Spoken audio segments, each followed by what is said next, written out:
मैं कुछ अलग हटकर कुछ ऐसी विषय पे बात या चर्चा करने जा रही हूँ जिसको प्राय नज़रअंदाज कर दिया जाता है और लोग नहीं जानते हैं एक छोटी सी लापरवाही का नतीजा किसी बच्ची की पूरी ज़िंदगी पर कहाँ तक पड़ता है। मुझे अपने बचपन की बात याद आती है। हमारे पड़ोस में कुछ लोग रहते थे तो उनकी कई बेटियां थीं। तो उसमें से एक बेटी को वो लड़के की तरह रखते थे।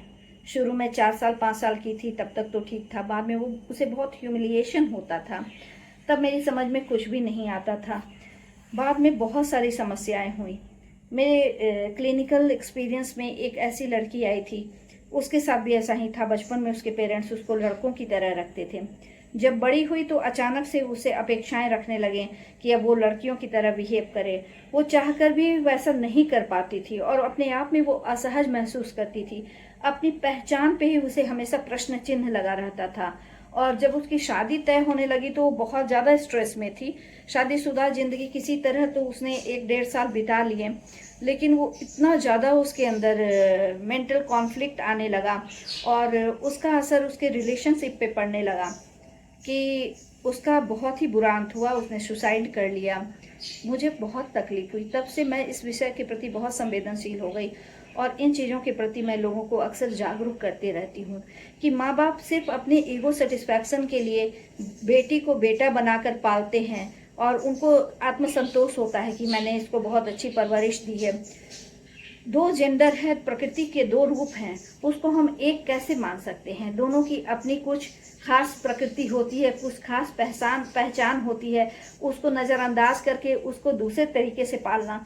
और एक शुरू में तो कोई फ़र्क नहीं पड़ता जब बच्चे बहुत छोटे होते हैं, लेकिन जैसे जैसे बच्चे बड़े होने लगते हैं, जनरली 4-5 साल के बाद जब थोड़ा सा जेंडर के प्रति आइडेंटिफिकेशन डेवलप होने लगता है या वो जिस समाज में परिवार में रह रही है, तरह तरह के क्वेश्चन मार्क होते हैं और समाज में भी उसे एक अजीब नज़रों से देखा जाता है। इन सारी चीज़ों का असर उसके दिमाग पे पड़ने लगता है। जब माता पिता अपनी बेटी को बचपन से लड़कों की तरह पालते हैं और बड़े होने पर उस थोपी हुई पहचान से उसे असहजता महसूस होने लगती है, तो इसे मनोविज्ञान की भाषा में रोल रिवर्सल का दबाव या कंडीशनड जेंडर रोल का प्रभाव कहते हैं।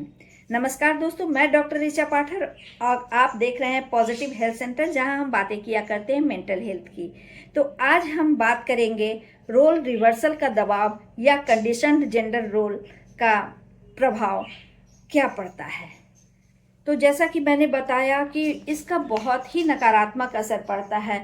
तो कुछ समय के अपने पेरेंट्स को ये बहुत सावधानी से सोचना चाहिए कि अपनी खुशी को ध्यान में रखते हुए आप जिसको उस अपने तरीके से बना रहे हैं कि वो गुड़िया नहीं है कि जिस रूप में पहना दिया जैसा कर लिया, वो एक जीती जागती इंसान है, उसका एक अपना व्यक्तित्व है।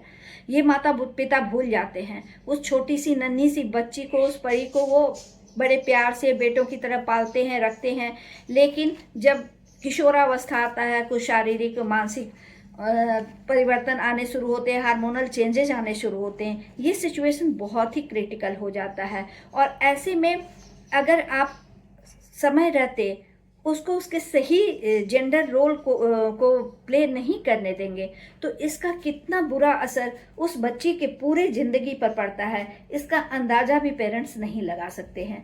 तो ये बहुत ही जटिल परिस्थितियां पैदा कर सकती हैं अगर समय रहते आप इन समस्याओं के विषय में नहीं समझ पाएंगे। तो क्या क्या साइकोलॉजिकल इम्पैक्ट पड़ सकते हैं इससे? सबसे पहला है अस्तित्व का सवाल। उसको अपने एग्जिस्टेंस पे ही डाउट होने लगता है। वह लड़की खुद से ही सवाल करती है कि मैं कौन हूँ, और एक सेल्फ डाउट की स्थिति होने लगती है।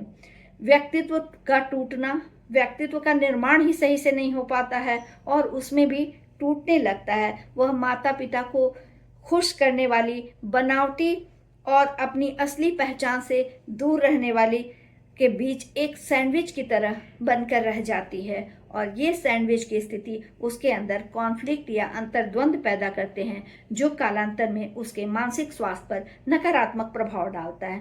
खुद को ही स्वीकार कर ना पाना, वो खुद को ही एक्सेप्ट नहीं कर पाती है, क्योंकि एक्चुअल रियल जो वो है और जो बनाया गया है वो दोनों में सच किसे माने। इस असमंजस की स्थिति में वो अपने आप को ही स्वीकार नहीं कर पाती है। अगर उसके अंदर कुछ फीमेल वाली प्रकृति आती है, उसको जैसे उस तरह से सजने धजने या उस तरह की चीज़ों को करने की इच्छा होती है, तो जो नेचुरल है होना चाहिए, उसके कारण उसे गिल्ट फील होने लगता है।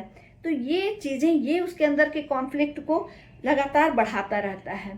क्रॉनिक एंजाइटी, अपनी ये सारी चीज़ें होती हैं। तो दूसरा प्रभाव पड़ता है गंभीर मानसिक तनाव और डिस्फोरिया का। उसमें क्या होता है, सबसे पहले सामाजिक डिस्फोरिया। क्या होता है सामाजिक डिस्फोरिया? जब समाज उसे लड़के के रूप में देखता है, लेकिन वो अंदर से खुद को लड़की महसूस करती है, तो ऐसे में हर सामाजिक मुलाकात या फंक्शन में वो जाने से कतराने लगती है, क्योंकि ये सिचुएशन उसे मेंटल टॉर्चर से कम नहीं लगता है।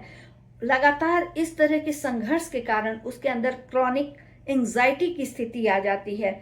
वो अपनी भावनाओं को छिपाने के चक्कर में कभी एंजाइटी डेवलप करती है, कभी उसमें फोबिक रिएक्शन या उसमें पैनिक अटैक से सिचुएशन आने लगते हैं। डिप्रेशन, खुद को ऐसे सांचे में फंसा वो महसूस करती है जिससे बाहर निकलने का उसे कोई रास्ता नजर नहीं आता है, और यह सोच उसे डीप डिप्रेशन में ले जाता है। तीसरा असर क्या होता है, रिश्तों की करवाहट और अलगाव पर पड़ता है, यानी रिलेशनशिप इश्यूज आने लगते हैं। माता पिता जिस पे सबसे ज़्यादा इंसान भरोसा करता है, उसका क्या, ऐसी बात के कारण धीरे धीरे जब उस मैच्योर होने लगती है, तो माँ बाप के प्रति उसके अंदर से भरोसा खत्म होने लगता है, क्योंकि उसे ऐसा महसूस होता है कि मैं जो हूँ उसको उस रूप में मेरे पेरेंट ने एक्सेप्ट ही नहीं किया, यानी मैं उनके लिए एक्सेप्टेबल ही नहीं थी। तो इसके लिए उसको अंदर से बहुत तकलीफ होती है कि मुझे स्वीकार नहीं किया गया जैसी मैं हूँ, और वह अपनी इच्छाएं जो है उसको खुल के कह नहीं सकती, और सब कुछ उसे थोपा हुआ लगता है कि सब कुछ उस पर जबरन फोर्स किया जा रहा है।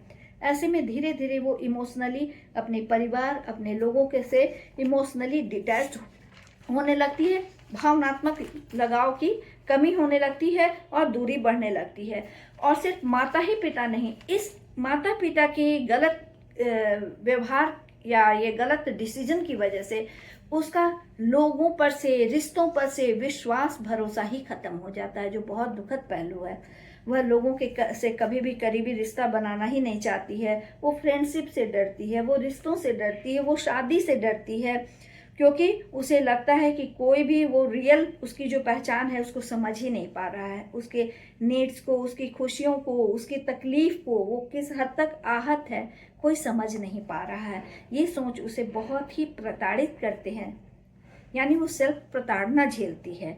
चौथा असर होता है आत्मसम्मान में कमी, सेल्फ स्टीम में कमी आने लगती है। जब हम अपने अस्तित्व को ही नकार दें तो कहाँ से आत्मसम्मान आएगा?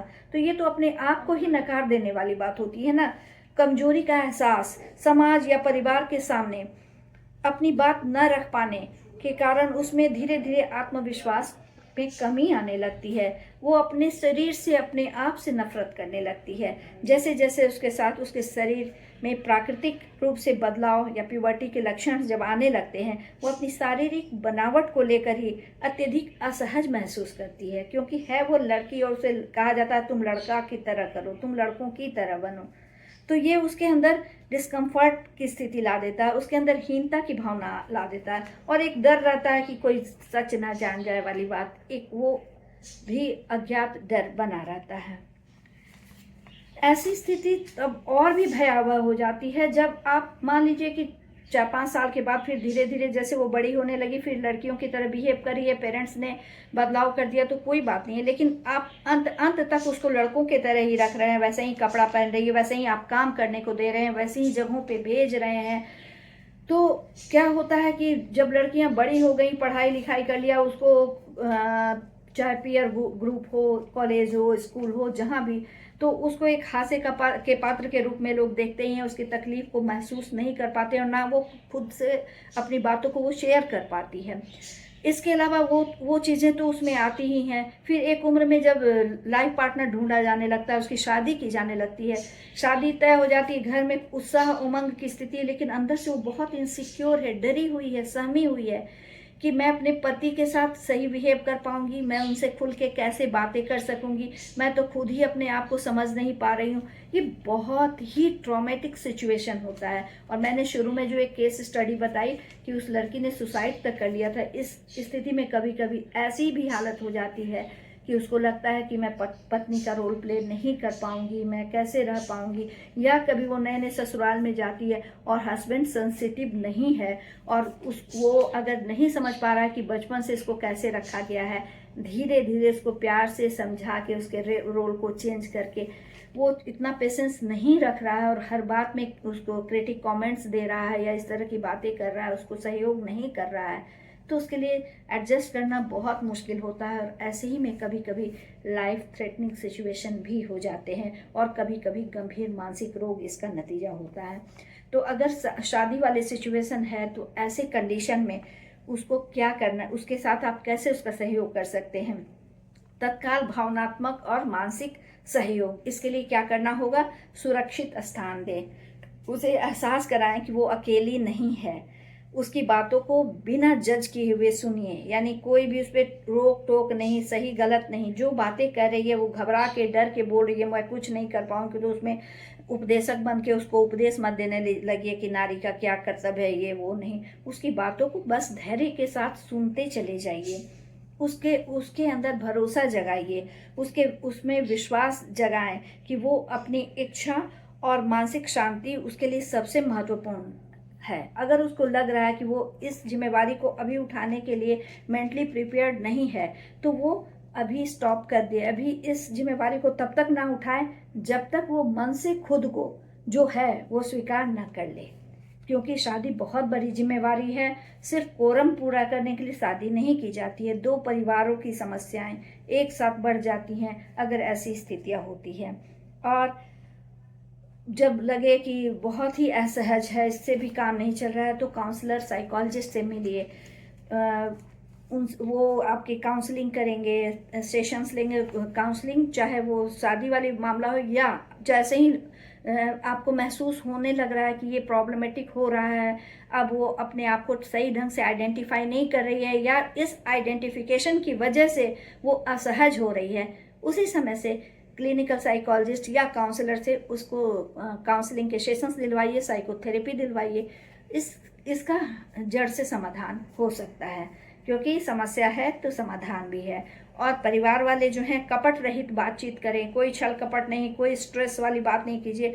उसे अपने माता पिता से खुलकर बात करने, अपनी भावनाओं को व्यक्त करने की स्थिति उसके अंदर हो जाए, ऐसा माहौल पेरेंट्स बनाएं और अपनी जो कमी थी उसको एक्सेप्ट करते हुए स्वीकार करे कि मेरी वजह से हमने ये गलत निर्णय लिया जिसकी वजह से आज तुम परेशान हो, और मैं इस सुधार में तुम्हारे साथ कदम से कदम मिला के चल रहा हूँ या चल रही हूँ।